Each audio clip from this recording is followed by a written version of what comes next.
Hello chess friends and welcome to Jozarov chess channel and welcome back to our Competence chess games played by computer series. So in this series we're following some great games that have been played by top engines, and today I've decided to show a really beautiful game that was played by two top engines, Rebel versus Stockfish 15 in a beautiful Semi-Slav defense in the so-called Meran variation. And the cool part is that we'll see again the Stockfish engine playing now with the black pieces, and I think we should really follow more of these games, especially with the black pieces played by top engines, because they're showing us new ideas, new opportunities, and I think many of us have tried at least to play the Semi-Slav defense once in our lives, and I think it's a solid opening in which you have to first in the beginning to defend the position, but then eventually I think you have some counter chances here in the Queenside. So it's also in this game, in the first, the Stockfish engine will try to play a solid opening, will try to defend the position, and then eventually when the time comes, then Stockfish finds of course new opportunities, new attacking chances, and also then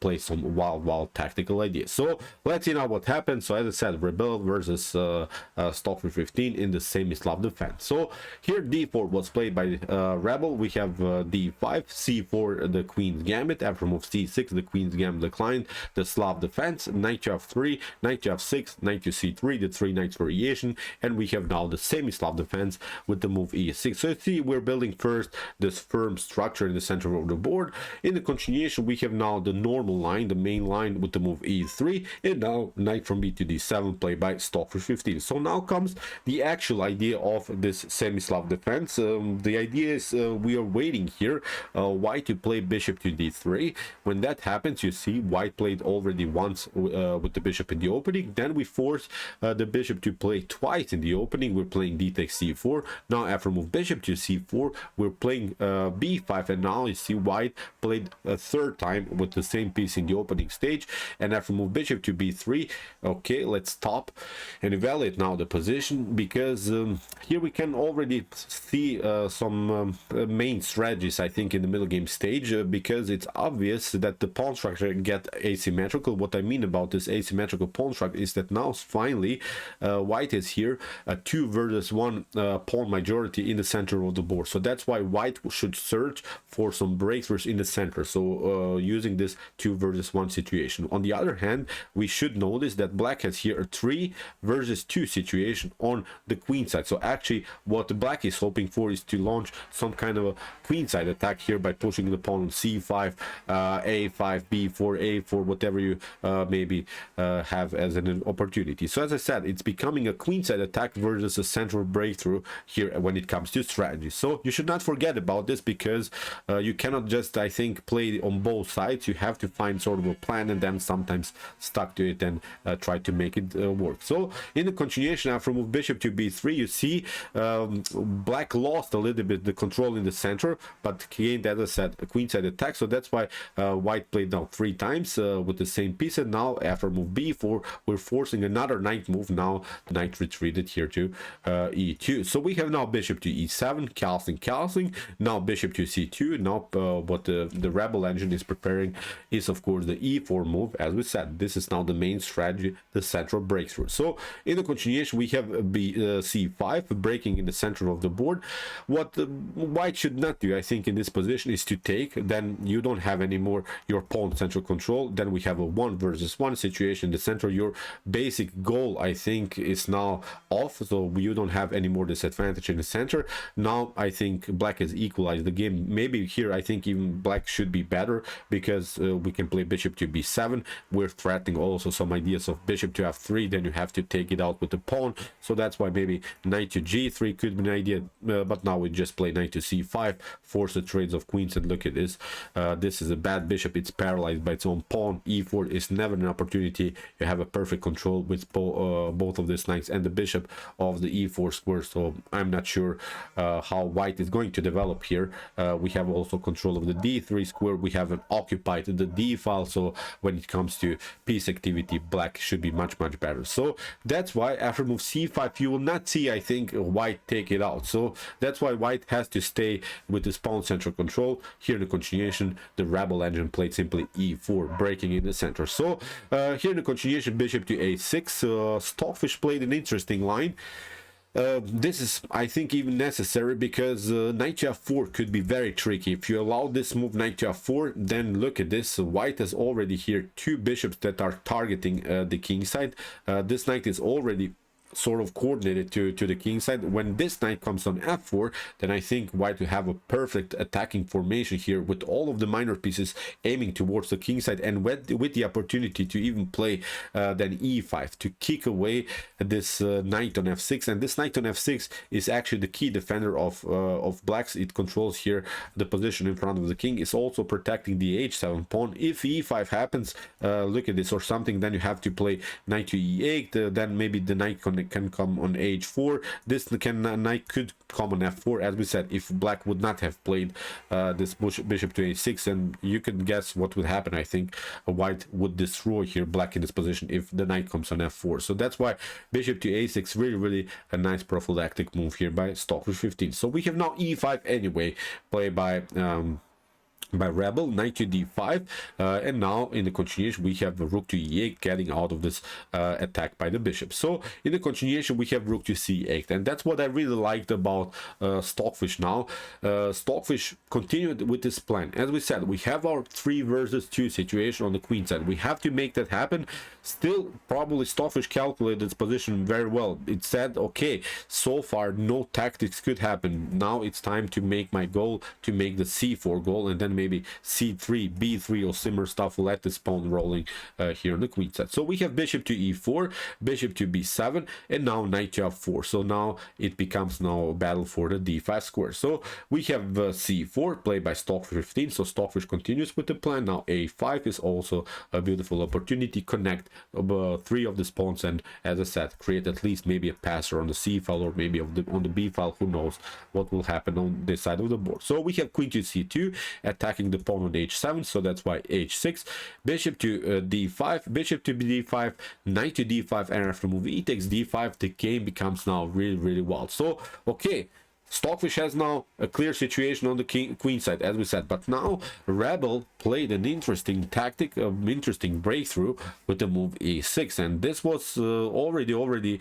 a wild position, because many of us, I think, would mess it up immediately, because Stockfish took now f takes e6, but now comes the stunner, and you see how also this Rebel engine strong is.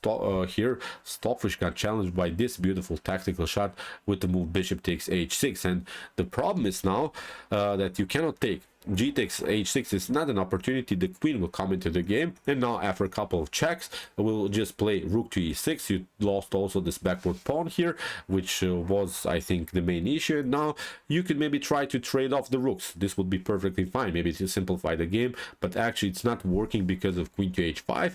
Now we just play a couple of checks, and when the king moves here to f8, we just include the knight into the game. The problem is now rook to e6 is not working. Knight to e6, you get the fork here against the queen and the king, and this is game over. So now, even if you don't react here, I think in the near future white will just include more attackers into the game, will also invite this other rook into the attack. So in my opinion, a simply lost game. Now also knight to h7 ideas are working, so this is a much better position for white for sure. So as I said, after move bishop to h6, you cannot take out the bishop on h6, and this seemed really strange to me that this happened. It almost seemed to me that white should be winning here for sure, because especially because of this backward pawn on e6 that is now a huge problem in the continuation of the game. But Stockfish wouldn't be Stockfish. Stockfish finds, of course, the best continuations. Plays now rook to f7.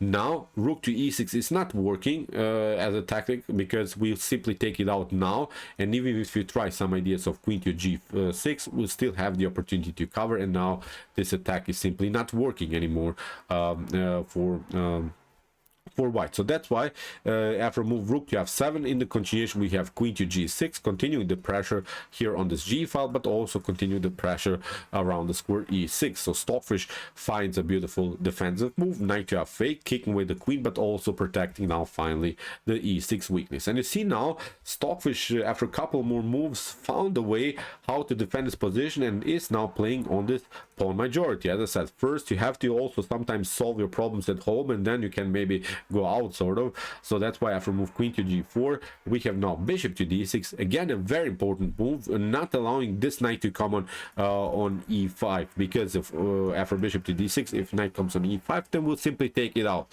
A bishop to e5, rook to e5, and now we just continue to push here the pawns on the queen side. If the knight comes here on g5 to attack the rook like this, it's still not working because we have rook to f4. Now the queen has to step back maybe to h3, and now we can actually take the bishop on h6. Now you can maybe take, but now with queen to f6, the queen is coming into the defense, and queen to h7 is not working because this square is covered by the knight. So I think it's game over here for white. Black defended this position. Very, very important defensive moves here by the fish. So after move bishop to d6, you see knight to e5, knight to g5 are not working. Very, very solid now position for black. So in the continuation, bishop to g5, Stockfish got challenged. We have queen to a5, rook to e2, now played by Rebel, connecting now the rook to this second rank. But now the problem is you get c3, and the problem is now we have also sort of a tactic on the a file, because now also b3 is working. You cannot take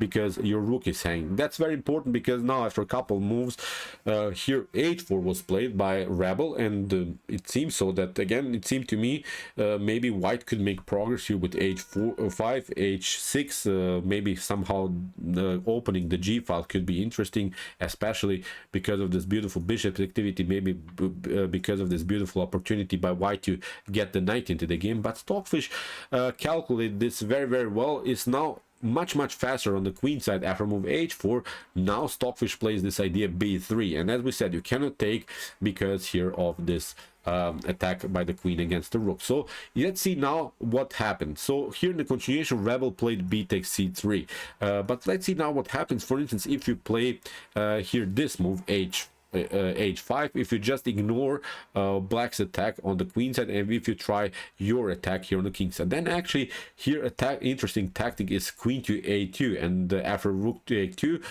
b takes a2, you could maybe try rook to e1 to cover everything. But now after c takes b2, we have now two connected passers, and it's game over. You can maybe try the move h6, but we just play a1, the promotion, and okay, you can maybe take, we'll just cover everything. We can also here take out the rook. Eventually we'll promote another queen. Whatever happens, it's game over. You can also take out the queen, then again we'll promote a new queen. So this is not working. Here comes really the power of the two connected pass pawns. They're basically unstoppable. Really wild stuff here by Stockfish. So as I said, this h5 is not working. You have to make first here a reaction. So after move b3, the engine Rebel didn't have time, so that's why here Rebel played b takes c3. Now we have a rook to b8. Again, a takes b3 is not working. You lose the rook. We have now h5.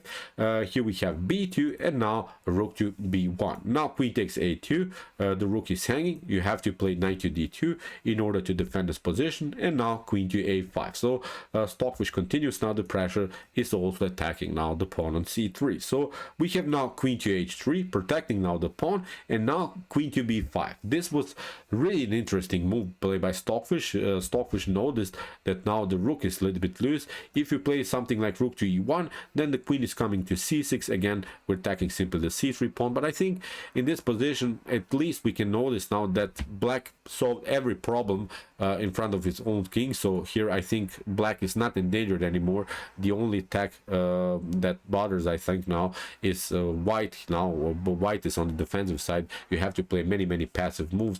Now I think even in this position we can play a5, a4, a3, a2. White doesn't have counterplay. We just push this other pawn and connect them, and as we said, the power of two connected pass pawns is too much to handle here for white. So that's why after move queen to b5, here the Rebel engine tried queen to e3 to protect the rook, but again it's simply too passive. You see now black is only attacking here, white's only on the defensive side. Even if you try some ideas of maybe c4, just somehow to disconnect this attack between the queen and the rook, now you get this one, d takes c4, but look at this, now the bishop is hanging. You don't have time maybe to play this move h6, still the bishop is hanging here. So a really beautiful move. This move, queen to b5, was by Stockfish 15. So as I said, queen to e3 was a rebel's continuation, finally protecting the rook, but Stockfish continues with this plan: a5, a4, a3, a2, and basically there's no counterplay against this stuff. So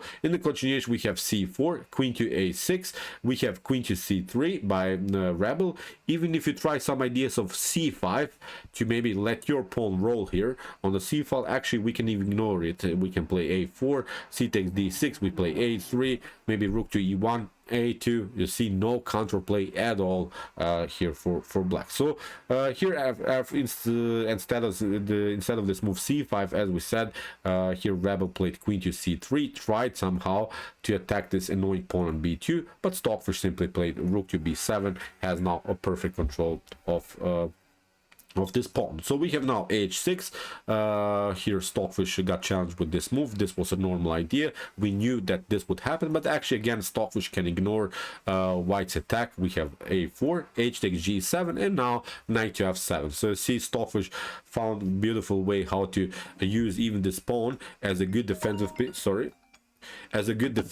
Because now actually this pawn on g7 is protecting now a black's king. So we have now queen to h3, including the queen into the game, attacking also the pawn on e6. So rebel is still battling it out here. We have a3 anyway, played by Stockfish 15. We have queen to e6, rook to f7, covering now with the rook, and now after move bishop to f4, again Stockfish ignored this attack by the bishop. Here simply normal idea, a2. We have rook to e1, we have a1, the promotion, nothing dramatically changed here. We have bishop to d6, it doesn't matter because of this rook. Now Stockfish gets out of the range and this is game over. You can maybe take out here the queen, but we'll simply promote a new queen. So it's again a completely winning game here for black. So that's why after move rook to d8, here we have c5. It's a desperate move. Stockfish simply played a queen to a4. We have knight to f3, queen to c2, now getting the queen maybe to f5, forcing trades of queen. Simplification ideas are working here perfectly fine. So we have queen to h6, queen to d3, rook takes b2, queen takes b2. These were just desperate moves here by rebel. c6, queen to f5, we have c7, rook to c8, bishop to g3, and after rook to g7, look at this, we can I think even, I don't know, sacrifice just the rook for the exchange. Here in continuation, knight to h4, queen to g4, and after move queen to c6. In this position, this engine rebel resigns. So whatever you do, you can even play, I think here simply queen to d4. It doesn't matter. You can maybe get a check, but it's not such a huge problem. We can play knight to f8. You can maybe take it out, but still we have a control of this one. So nothing dramatically here happened in black's position. So black is winning for sure. So as I said, really wild stuff, really interesting ideas of the Semi-Slav defense of the Meran variation. In my opinion, really wild game. I thought in one moment that this was it, black is losing the game for sure, because white played such a beautiful attack, but you see how Stockfish defended this position, and then eventually when it get out of the mess, then it created also some counter chances here on the queenside. Eventually played a wild tactical game. So okay, I hope that you enjoyed the game. Really wild stuff. If you want to see more brutal attacks like this, check out my Common Chess Games Played by Computer series. Here's the link of our whole playlist, and if you like this content, don't forget to subscribe to my channel. See you soon with some more videos, and what to say, chess is the best, of course.